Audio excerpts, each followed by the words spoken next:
4 games, 3 on the road, 1 former franchise quarterback standing in the way. The Lions just proved they won't fold. Now, can they prove that they're playoff bound? This is Lions Gray Mains, forward down the field. Jameer down to the 10. Jameer to the 5. Jameer to the end zone. Touchdown, Detroit Lions. Hand off Berry. Search to the left side. Breaks the tackle. And he will take it in. Touchdown. Touchdown, Detroit Lions.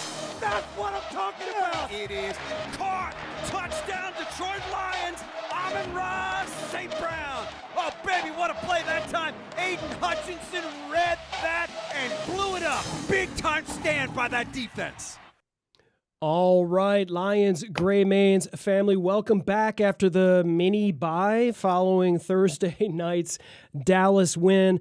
My name is Chris Stone. I'm at castahead.net, and the other gentleman on my screen into the upper right-hand corner. And if you're listening only, just imagine with your earballs. Dan Keener, DK, welcome to the show, and DBC, Dr. Brent Kreider. Fellas, did everything just taste better after that 44-30 victory over the Cowboys, or are we still gripping a little bit because our playoff picture isn't quite together yet? How are we feeling, fellas? Anytime you can beat the Cowboys, it's a great day. We could have lost everybody, which we almost did, but you not only do you beat the Cowboys, you woodshedded the Cowboys. They came back and made it close, whatever, but from all intents and purposes, it felt like that game was in control from pretty much the second quarter on.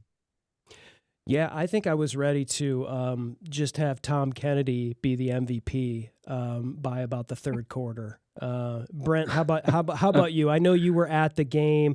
We did a pregame, with you, and you brought a Cowboys fan with you.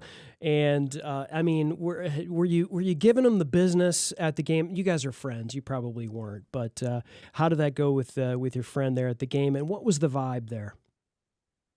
The atmosphere was phenomenal. You guys may or may not have seen that Dallas Cowboy review of the game and how loud it was and what an advantage. He actually took his family to every Cowboys game this year, and he said until this point, Denver was the loudest stadium he had been at, and He said he was just incredibly impressed with how loud and what an advantage it was for the Lions playing at home.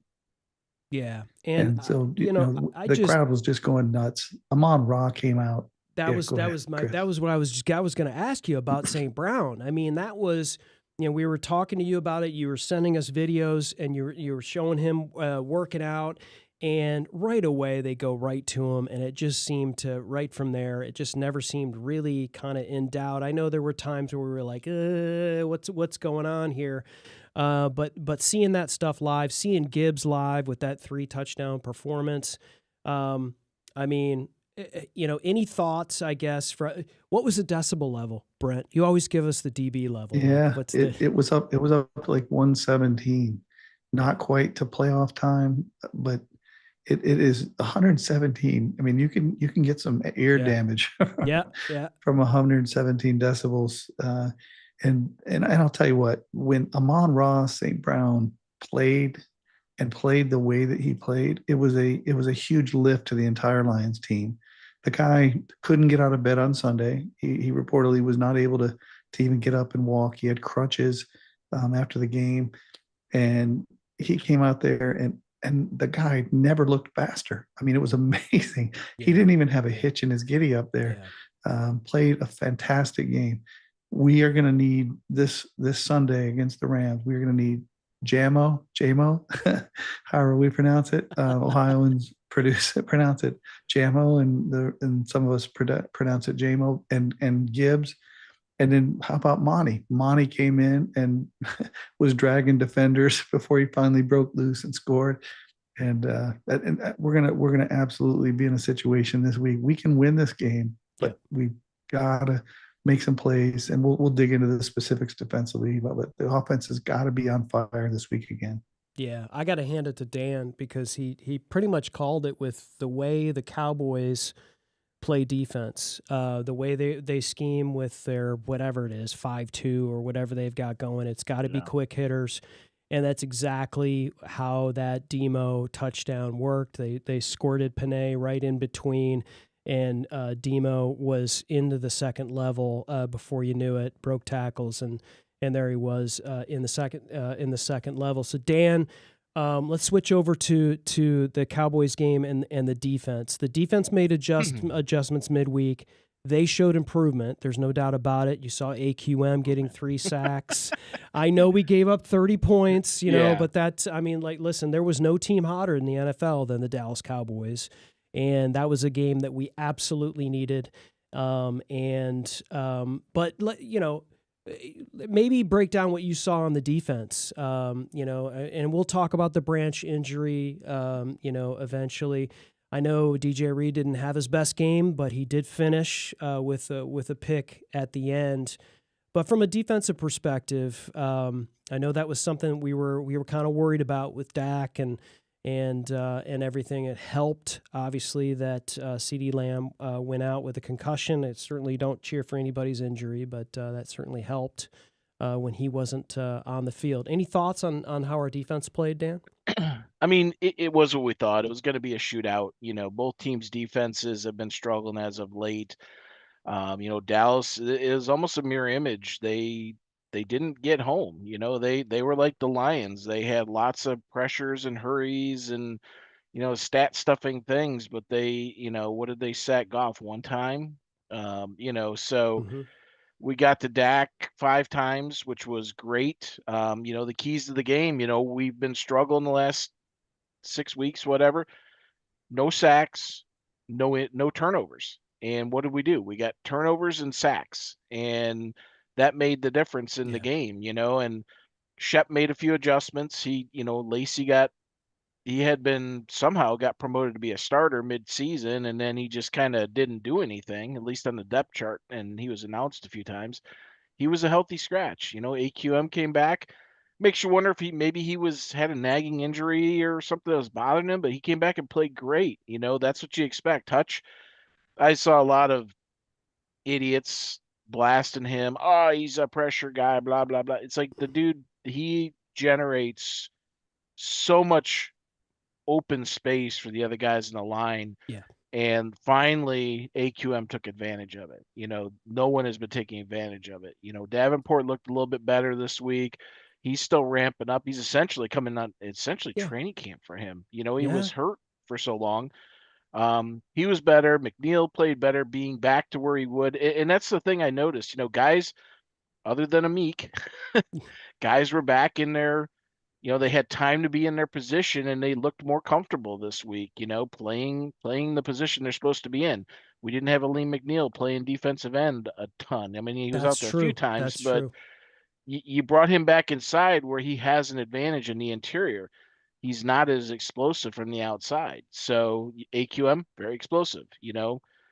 James Houston got the 1 sack, which of course he did, against Goff. But how did you call that kind of last explosiveness. week? You called that as well. I was like, on the first series, I think Mike brought that one up. I was like, man, how did that happen?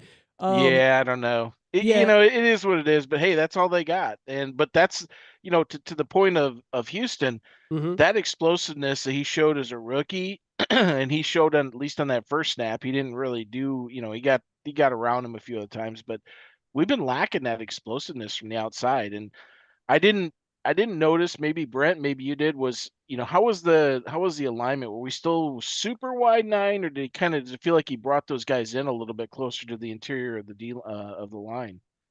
Not since John Tierlink. For all those gray mains out there, have I seen the wide 9 employed quite like the Lions are employing it.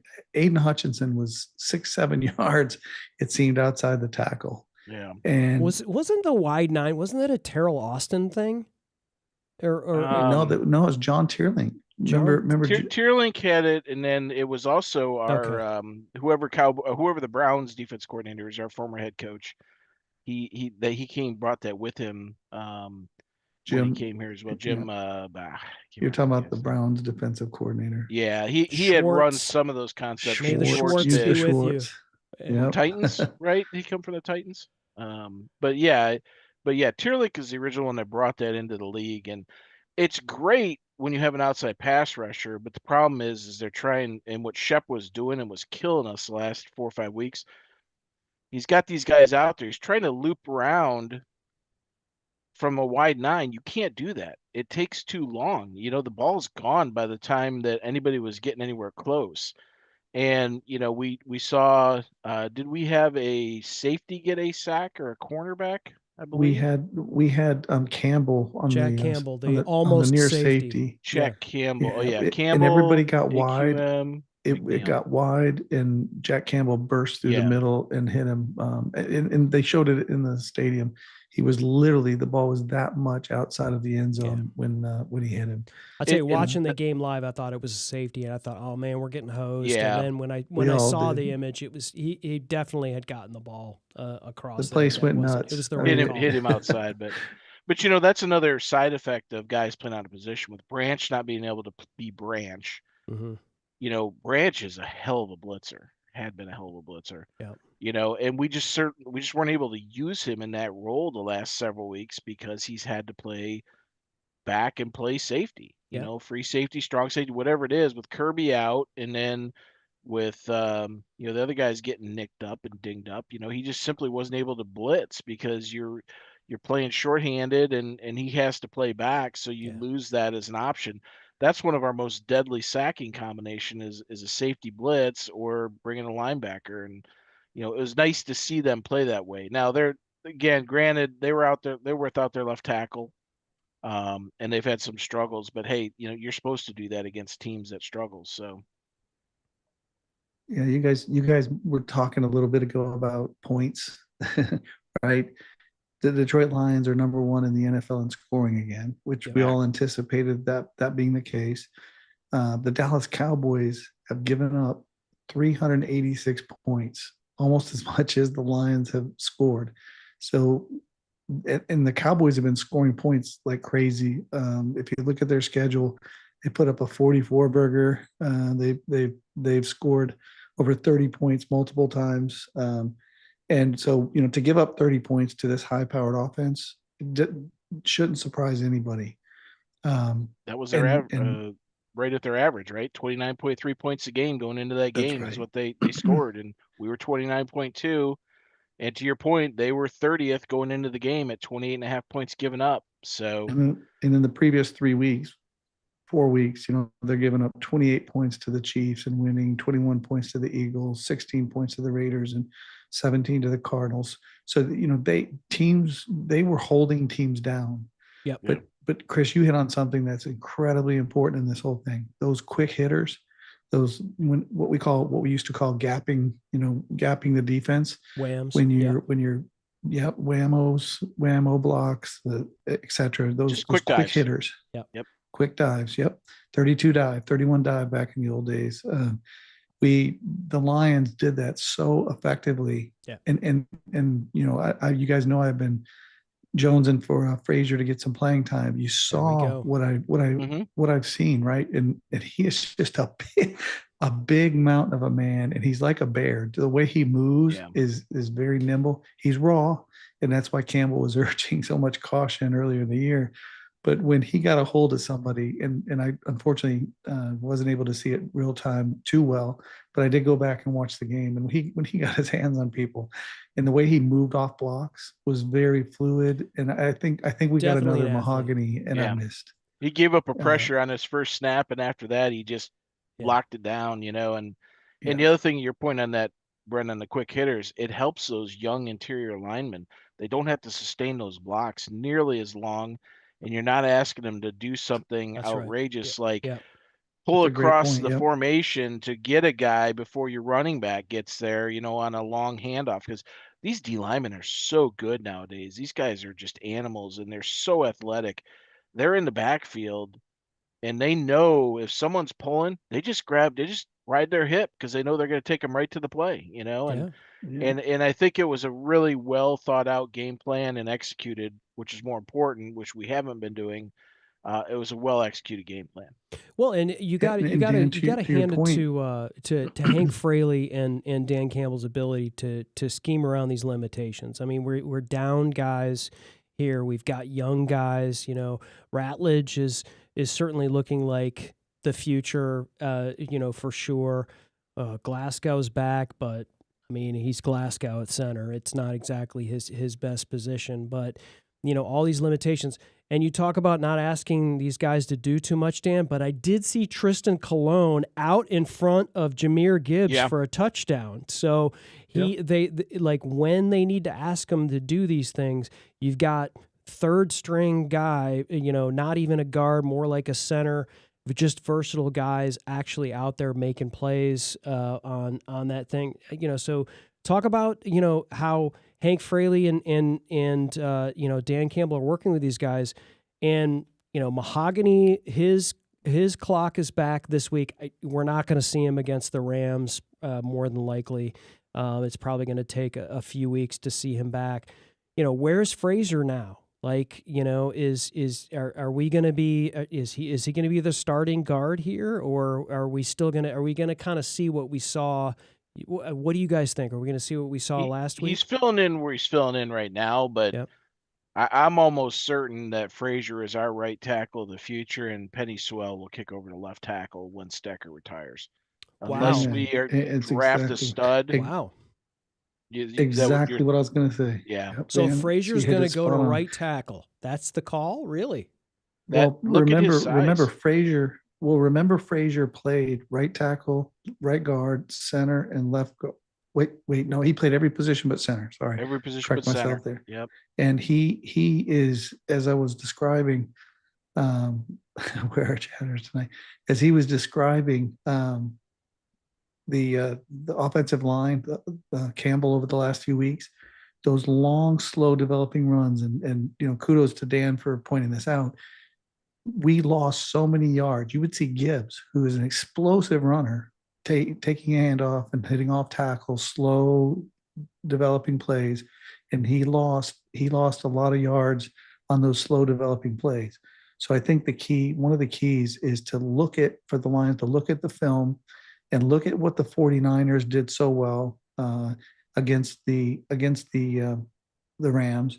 And there's been a few teams that have had some success against the Rams, and I don't think you're going to see these slow developing runs this week against Los Angeles. But what I do think you're going to see is more quick hitters.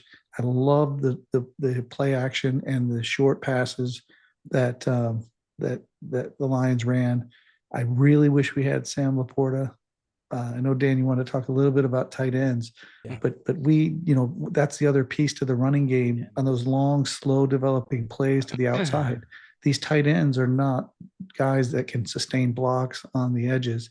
And so, not only were the guards getting beat to the edge, the anticipation that these professionals have as it relates to slow developing run play wide, and then you're seeing the linebackers come off of those weak tight ends, and really, I don't think we're going to be running it wide unless we're running reverses or something like that.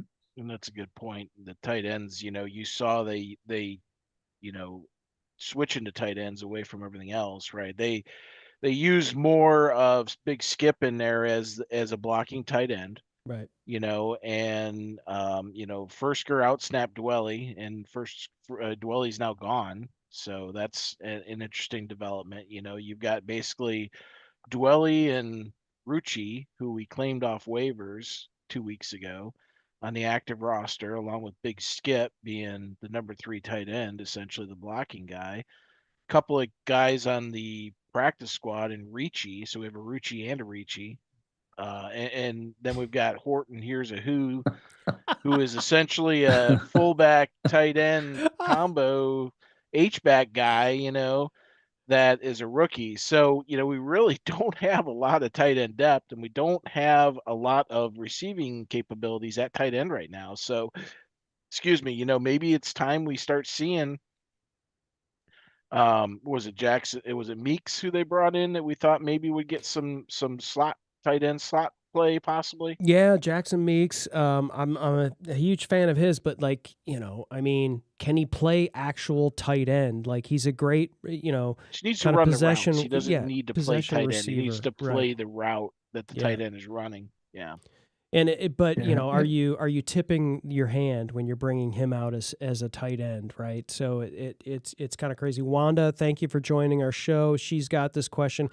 How did you like the way the Lions took the lead and won the last game? I'm still excited with the Lions tight end situation. What do you think the Lions will do? And that's what we're talking about right now, Wanda. Thank you again for joining. And she's wondering where all the chatters tonight. Donkey Kong's not here to talk, and our Bears fan who usually joins us to talk about Bears. Somehow the Bears fans are not as happy this week. I don't know why. I guess I don't know why. What happens? But yeah, the tight end situation is wacky. It really is, and I mean, I wanna get, I mean, it sucks. It absolutely sucks, But I mean, what about Zylstra? I mean, isn't Zylstra, potentially coming back at some point? And I think he's more of a dual threat. I think, he can do. Yeah, I mean, he's not a Sam Laporta by any stretch, but he's a very skinny. Capable receiver. He's a receiving tight end. He is right, not a blocking. right. He's 6'3", 214. The problem with Zylstra is he was on track to probably be activated last week, and all of a sudden, you look at our injury report, and all of a sudden he was limited practice. The week before he had practice. Let me see here. Looking at this list, they started his clock, right, and he was limited on Monday, which was technically the whole week against the Packers. He was limited all week. I'm sorry, that I have that incorrect.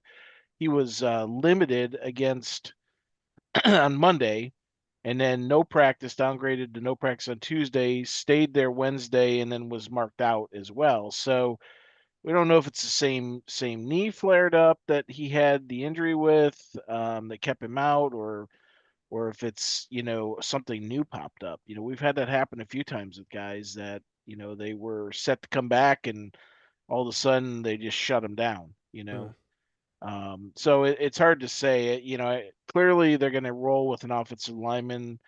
If Zylstra's not brought back, they're going to roll with an offensive lineman as the next, as the blocking tight end, so to speak. We used a lot of that against Dallas. It was pretty effective.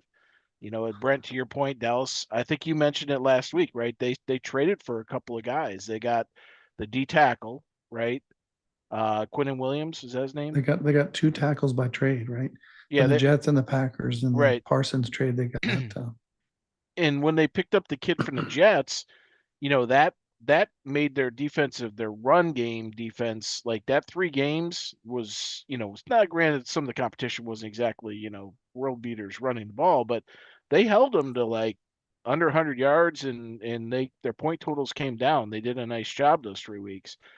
Well, we, obviously broke that streak for them, but we're still a strong running team, even if we had, even if we've been struggling on our own. We put up 109 yards on them, including Dan, I think, -2 from Goff. Yeah, I think that what the Lions did on the game plan, specifically to what you're describing, is we didn't run the ball as much as we normally run the ball.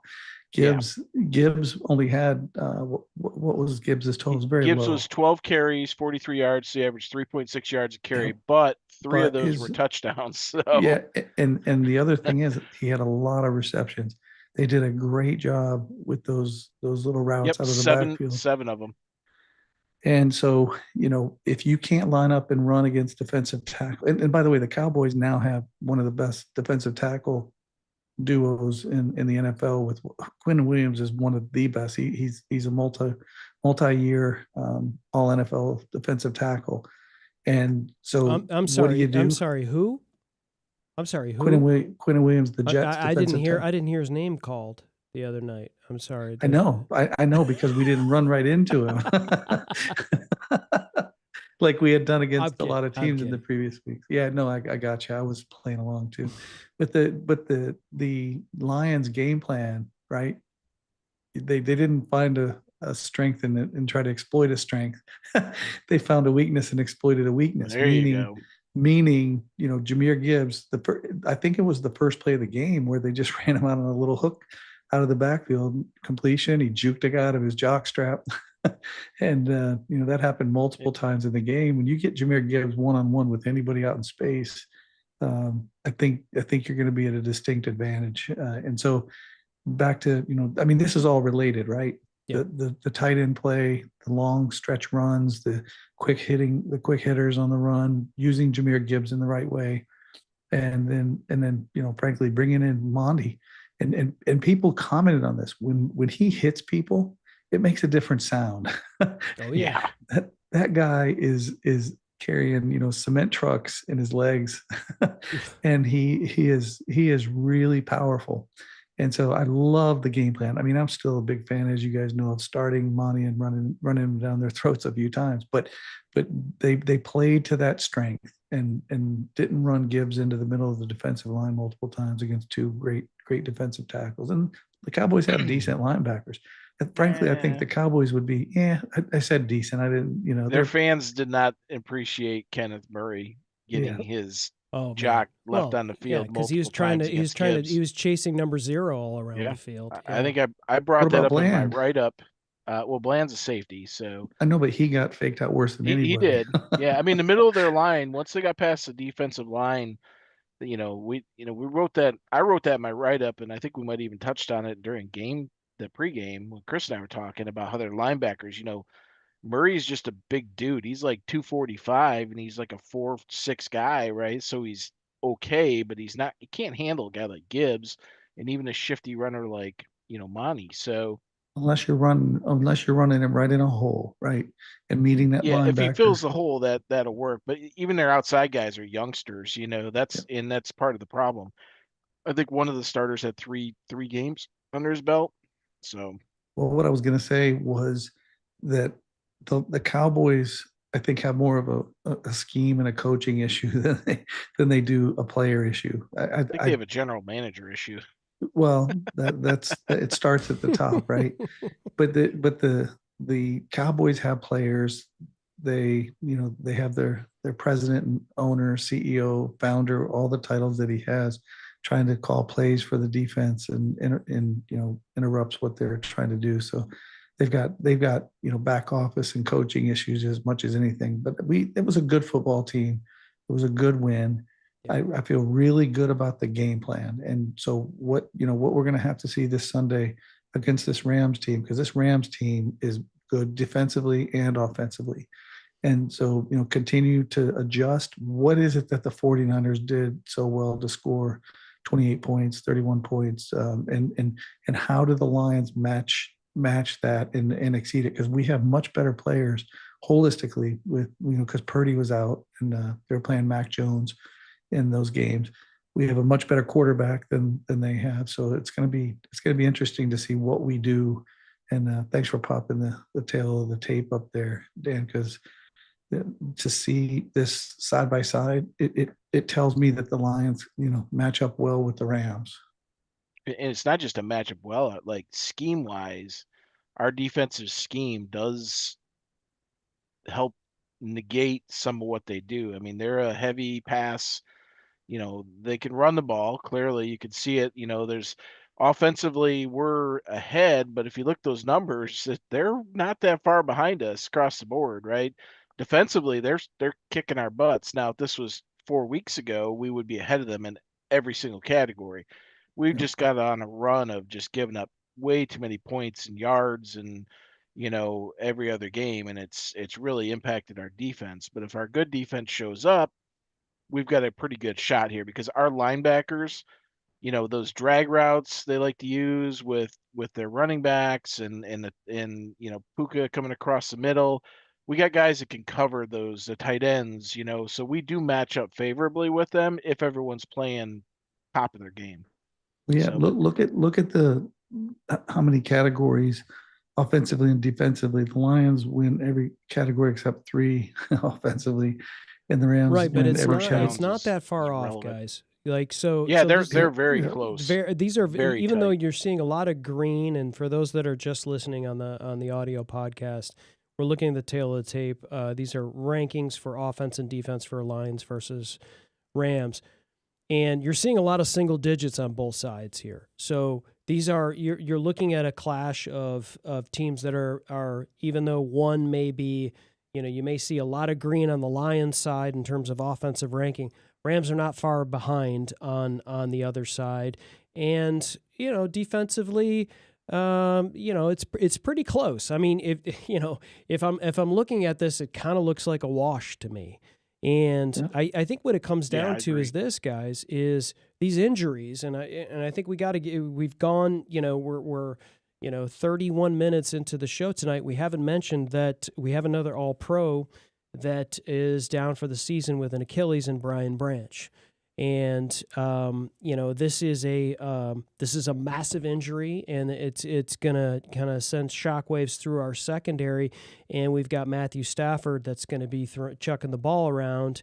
And if we have Devontae Adams on an island with Amik Robertson on Sunday, that feels like the oven's on. And we're gonna feel like we're really cooked. So this is going to be big for on him. Rock Ya-Sin so let's talk about this. Let's talk about the safety positions. Right now we've got Arthur Mollett that was brought in. We have Kirby Joseph, who's practicing. Today they didn't practice, but he practiced last week with a huge knee brace.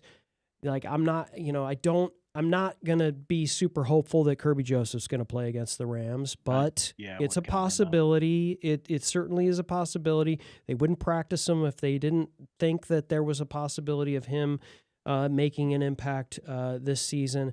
And so here we are. And, Wanda, again, in the chat says, I don't want to hog the show, laughing out loud, but I do have another question. Can the Lions secondary hold up against Matthew Stafford and their wide receiver? It's certainly two of the best wide receivers right now in the NFL, certainly one that leads in touchdowns in Devontae Adams. And Puka Nacua, as weird as he is, doing live streams in his locker room and getting in trouble for that and just being kind of is a real problem for secondaries. So let me roll this to Brent. She's asking the wrong question, though, when you get to it, though. I don't think that's the right question to ask. Same answer. Do you want to ask the question? Dan. Go ahead. The question is not, can our secondary hold up to Matthew Stafford? Can the Rams offensive line hold up to our pass rush? Because if they hold us up, Stafford is going to pick us apart. If we can get to Stafford's like golf. We saw the guy play for 13 years or whatever it was, right? 10, 12 years. If you can get to Stafford, you can make him, I won't say rattle, but you can make him rush his throws. And that helps your defensive backs. One-on-one, if our guys have to cover their guys, we have a massive height disadvantage against this team. Like most of our DBs, other than the safeties, are like 5'9" to 5'11". Their wide receivers are all like 6'1", 6'2", 6'3". They're bigger dudes. So the question is not can we stay with them, is can we make Stafford get uncomfortable, which will help our guys play. So go ahead, Brent. I didn't. Yeah, no. I mean, it's your analysis is certainly correct, but I do think like we debated last week that scheme matters. And what the Lions did, and it was brilliant. There was a combination of zone and man coverage. And You're in talking fact, I don't know Dallas? Against Dallas, right? Yeah.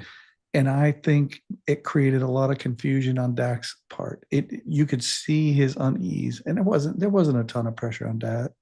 There were a few sacks, but he got Jared Goff like when Jared gets pressure, happy feet, and you could see those happy feet. And when he looked down the field, he was not sure. There were only a handful of plays where he just dropped back, zipped it, and one was a long touchdown, couple long completions.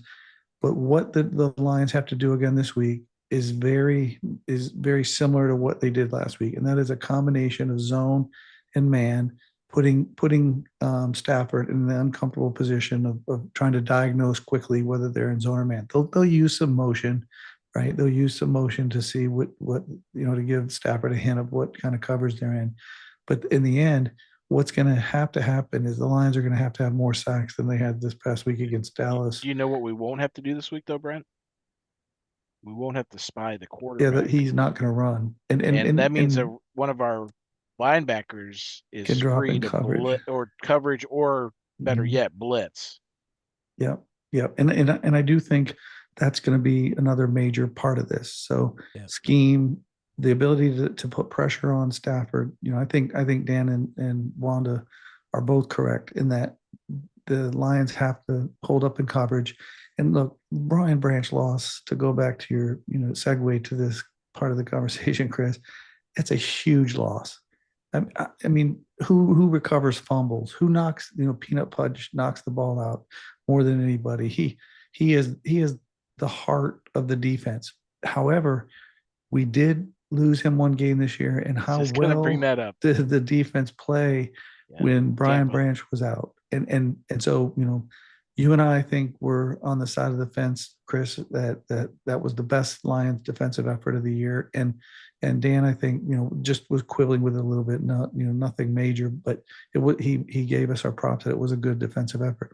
But I think that this week's scheme and being able to work in all these cornerbacks that are now getting healthy, with the exception of Terrion Arnold being out, we've got a lot of cornerbacks that we can play in the strong safety position. Yeah.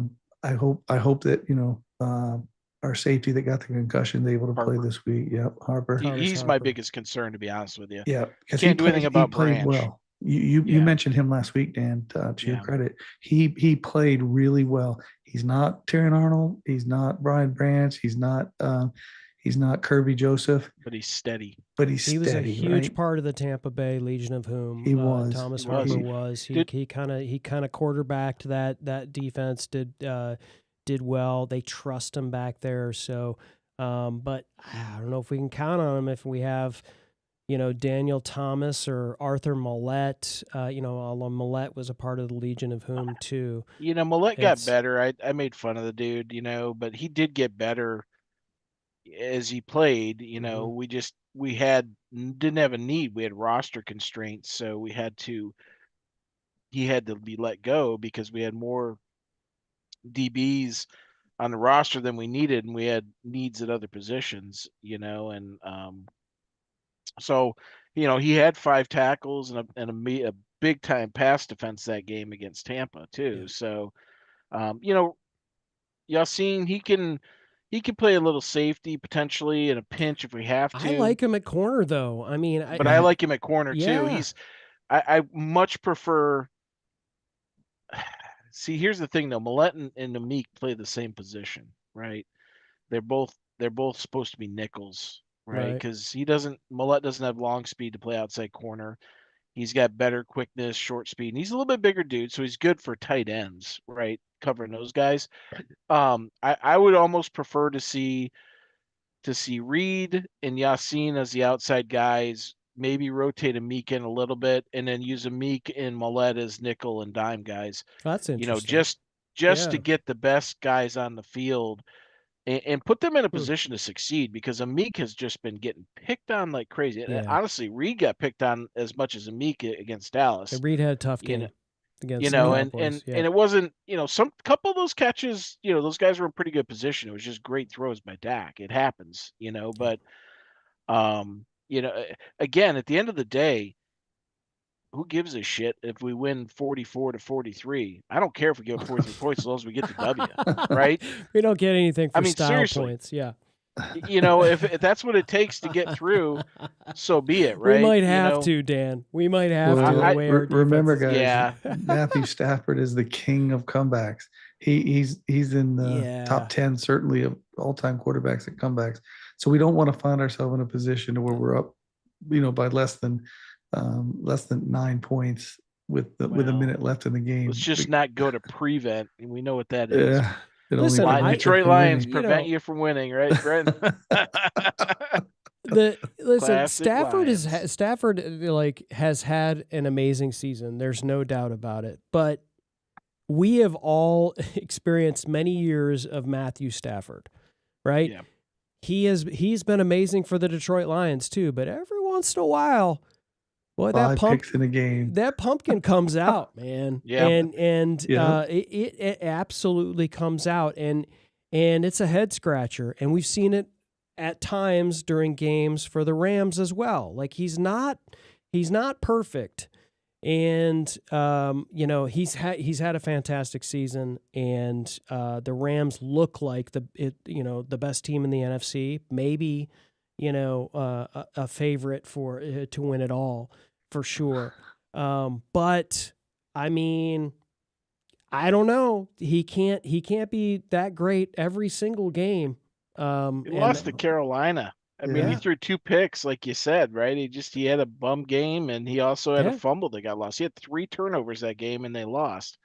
Well, and their offense still played well and scored 28 points. And you guys have to realize too, like we didn't mention him at all until now. We're 3/4 of the way through the show. Avonte Maddox stepped up significantly against Dallas. We've talked about him in the past week. Yeah, right? He's doubled his snaps, and so guys, what do you think about this guy's track record? Can he sustain that level of play?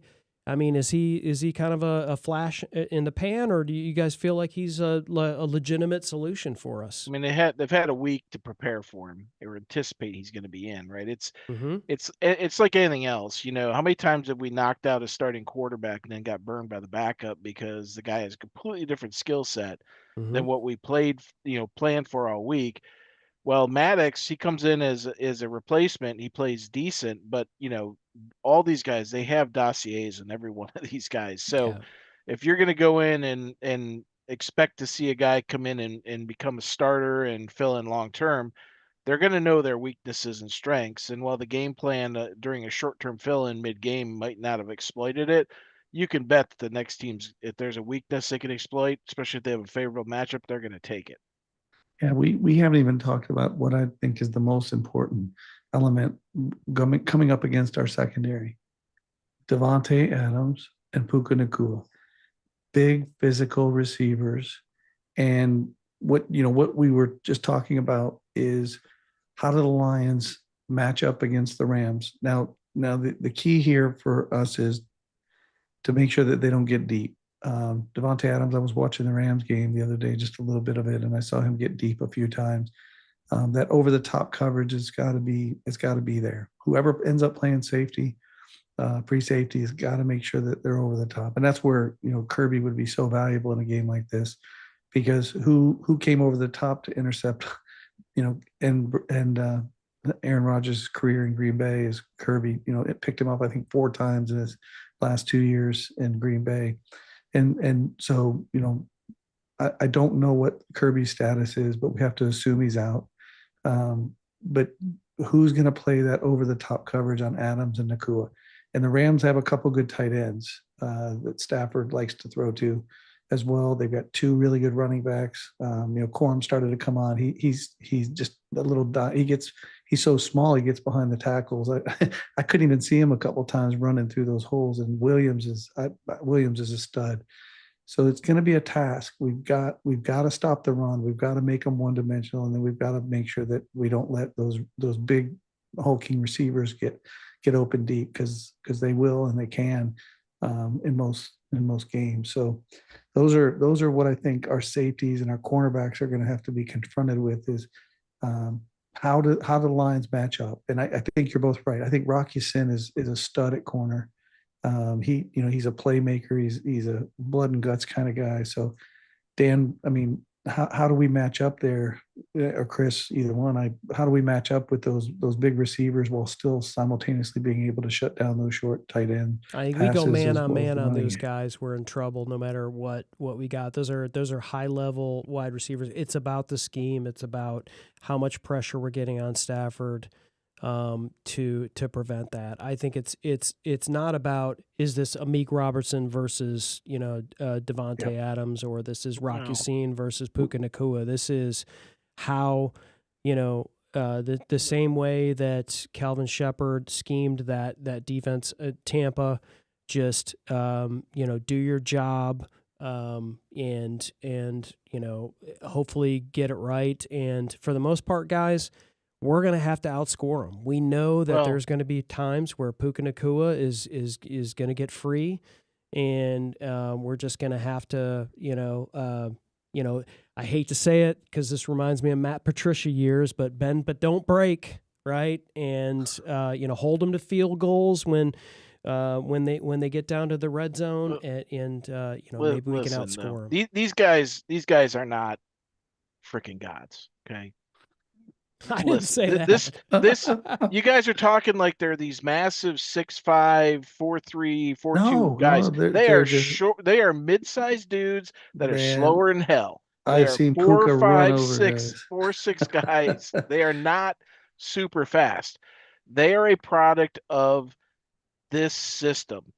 How many times have whoever they throw in that system since Sean McVay has been there has all of a sudden been a wide receiver god? Right?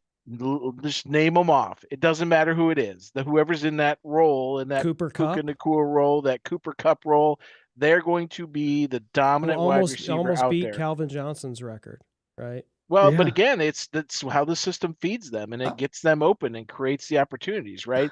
I'm just saying is that these guys are, athletic profile wise, they're fantastic players, and they're doing what they're being asked to do. Exactly. They are just in a system that's completely highlights and accentuates their skills and makes them appear to be this. You take either one of those guys and you put them somewhere else where they're not in a system, you'll see at least a 30-35% drop in production, guaranteed. But they're in this system, and we're in this playing system. them.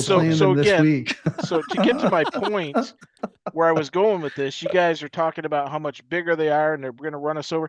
They're not that much bigger. You got guys that are 6'1" and 6 foot, basically, right?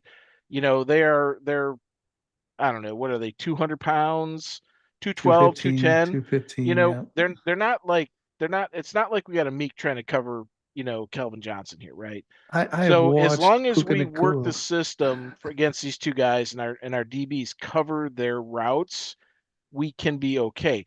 The key to this game, which you touched on, is the linebackers. Can they cover the tight ends? Can they cover Corum? Can they cover Williams coming out of the backfield? Can they also shut down the run? That is 100% the key to this game. If they don't have a running game, then we will shut them or limit them the damage they are going to do to us. And I think we have the ability to do it. We've already played this system several times. Have they beaten us? I think, were they 1-1? They beat us there. We beat them here. We're 2-1. 2-1. Yeah. So with Goff. The first time we played them with Goff in LA, playoff. they beat us. But then we beat them. Game. We beat them twice. So Puka, number 2 statistically, wide receiver in the NFL, and Devontae Adams leads the NFL in TDs. Guys, we got to talk about. We got to roll into. What the whole show is technically about, which is our playoff scenarios. So let's take the last here, the 7-8 minutes for those of you, and thanks to those of you who have stuck around this far regarding our playoff situation. Now, obviously, we went out, we're in 100%. 100% that's a total guarantee. That's like pie in the sky. Best case scenario for us is winning in. But guys, we're playing the Rams. We're not favored. We could win. That would be amazing. It'd be a week from now. We'd be talking about how we may be the best team in the NFC, right? That would be the best case scenario, and we would have maybe Kirby coming back. All of those great things, but. What can we realistically feel like we can do from here on out? Here we have 4 games. We're playing the Rams, we're playing the Steelers, we're playing the Vikings, we're playing the Bears. It's starting to feel like, guys, we're going to be getting to week 18. We're going to Chicago. I think Chicago's starting to feel like, well, maybe the bubble's starting to burst there, but I still feel like they may be a legitimate concern for us We obviously need the Seahawks to lose. We need the 49ers to lose. We need the Bears to lose more than anyone, to be honest. Be nice if the Packers were to lose as well. But guys, let's Bears talk have about the toughest remaining schedule. exactly. So let's talk about it, guys. Let's talk about how this playoff picture is going to play out for us. Do you guys feel like we're going to go, 1-3 from here on out? Are we going to go, 3-1, 2-2? How's this thing going to play out? Give me a sort of big picture and predictions from here. We've got 4 games left. Rams are 9-3. Steelers are 6-6. Vikings 4-8. Bear and coming off of a monstrous game. And the Bears are 9-3. Who represents the biggest threat based on what you guys feel like? I mean, it's the Bears, clearly. We control our destiny by winning out. Obviously, you mentioned that. And then we would tie, even if the Bears were 3-1, with the one loss being to us, because we tied and we beat them twice, we'd have the tiebreaker in the head-to-head, right? So that would put them, we'd at least be in over them. The biggest threat right now, I'm just being honest, is that Tampa-Carolina dynamic, because they're both 7-6. One of them's going to win the division. There's nobody else left that can. One's going to win a division. The other one's going to be in the hunt for a playoff spot. They play each other twice. So even if they split, that means they each take a loss, right? Yeah. We're going to lose tiebreakers to Carolina potentially. They're playing nothing but conference games left. So, that's going to probably be the deciding factor against Carolina, but we have the head-to-head win over Tampa. So if anything, you want Carolina to win that division and Tampa to be in the hunt because we hold the tiebreaker over them. But regardless, right now, that team's a game behind us. Dallas is 2.5 games behind us, essentially, because of the head-to-head we have on them. And Minnesota, I mean, if they're 3 games behind us, we don't play them, but they've got, actually, we do play them. Sorry.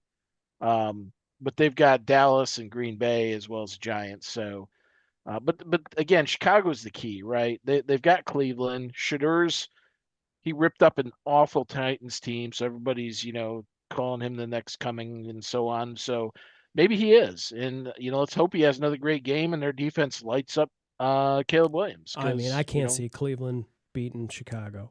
I mean, it's Caleb Williams going against Cleveland's defense, right? Yeah. So that alone could be worth 14 points to Cleveland. He does stupid stuff still. I mean, he had a touchdown except on the when he's last play rolling of the right, game, and he for whatever throws reason. it an interception, right? It's like, but you got to force him to his left.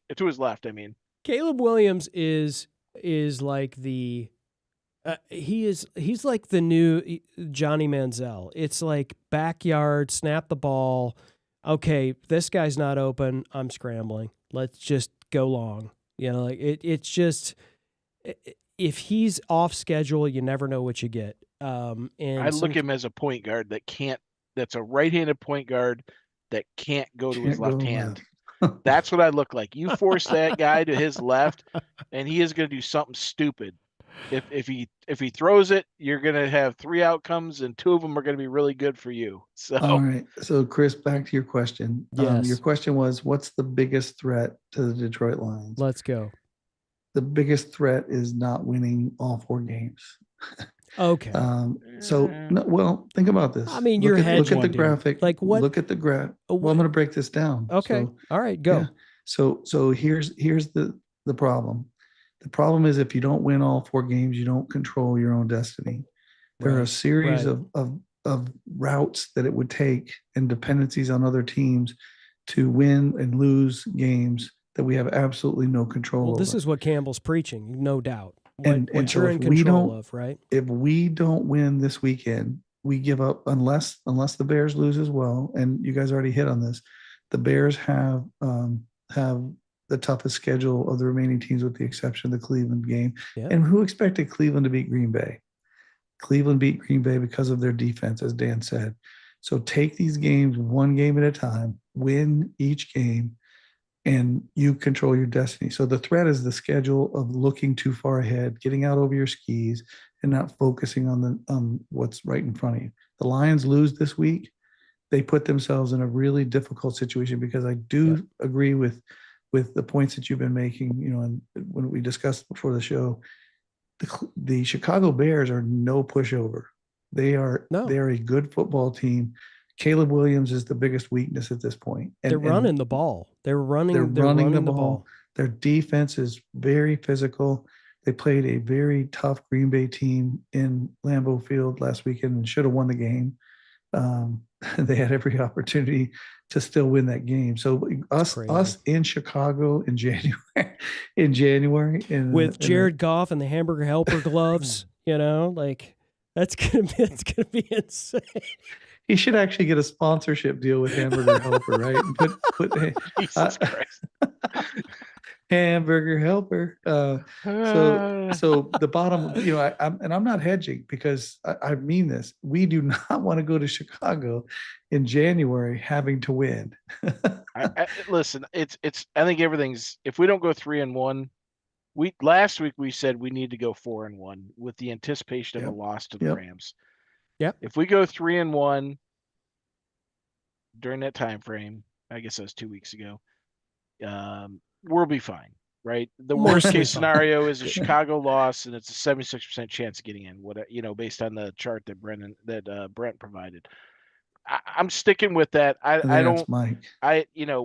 Whether we win, or lose to the Rams, I don't think that's relevant. Obviously win is super helpful, but I think all of us are anticipating that we're going to lose to the Rams, and we were going to lose to the Rams, and we needed to win the rest of those games in that 4-game stretch in order to get into the playoffs. There's no shot, or very little shot, if you lose 2 games. Yeah, you need a graphic, lot of help. The graphic pours out what you're saying, Dan. Yeah, and I'm just being the Dan Campbell in me, as a former coach for many years. Play the game in front of you. Win the game in front of you. They're focused on the Rams because if you look at the graphic Mike put up, where it's a red against the Rams, you go from 100 to 94, and you lose to Chicago. You go to 12%.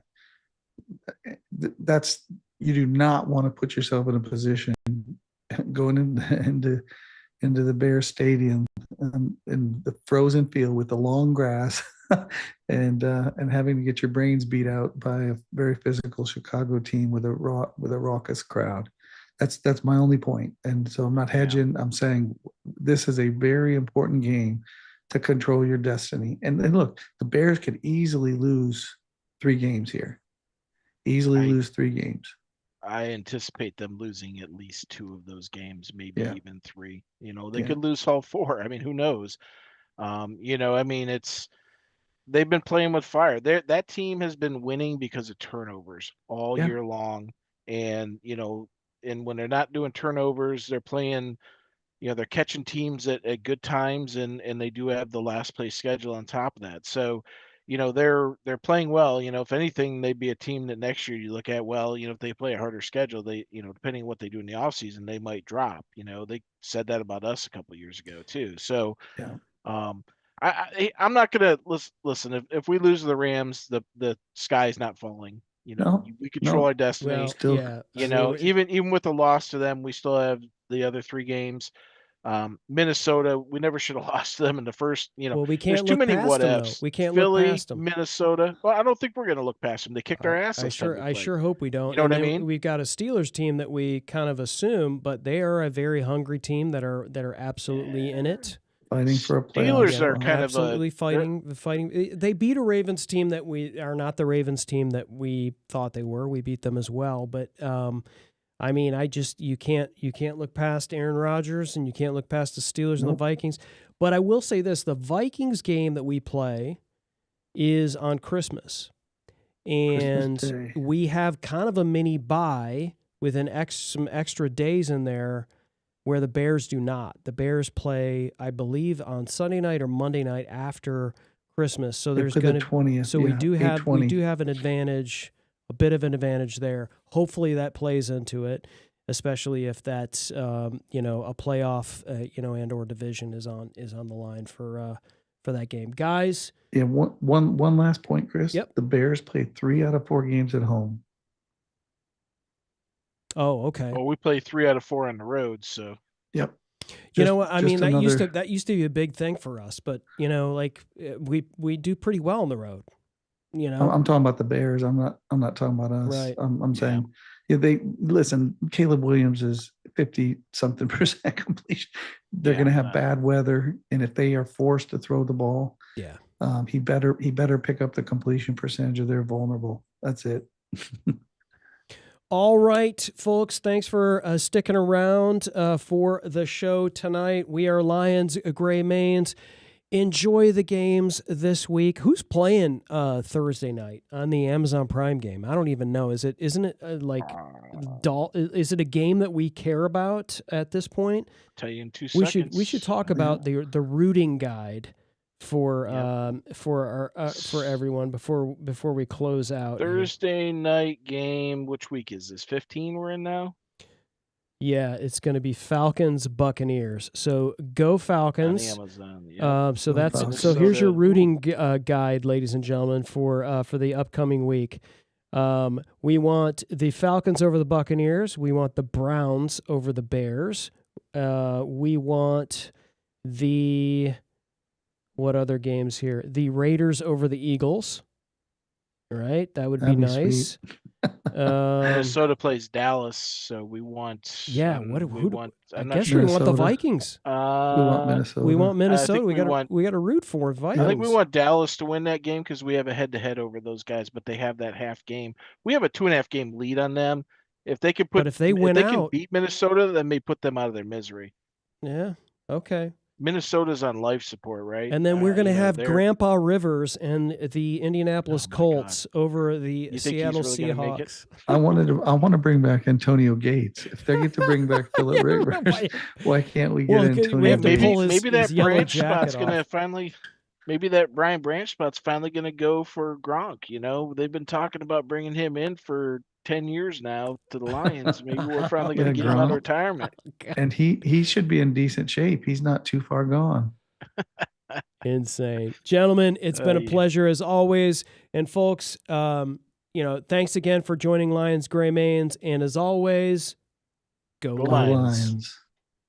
Busted outside left. Jameer down to the 10. Jameer to the 5. Jameer to the end zone. Touchdown, Detroit Lions. Hand off Berry. Skirts to the left side. Breaks the tackle. And he will take it in. Touchdown. Touchdown, Detroit Lions. That's what I'm talking about.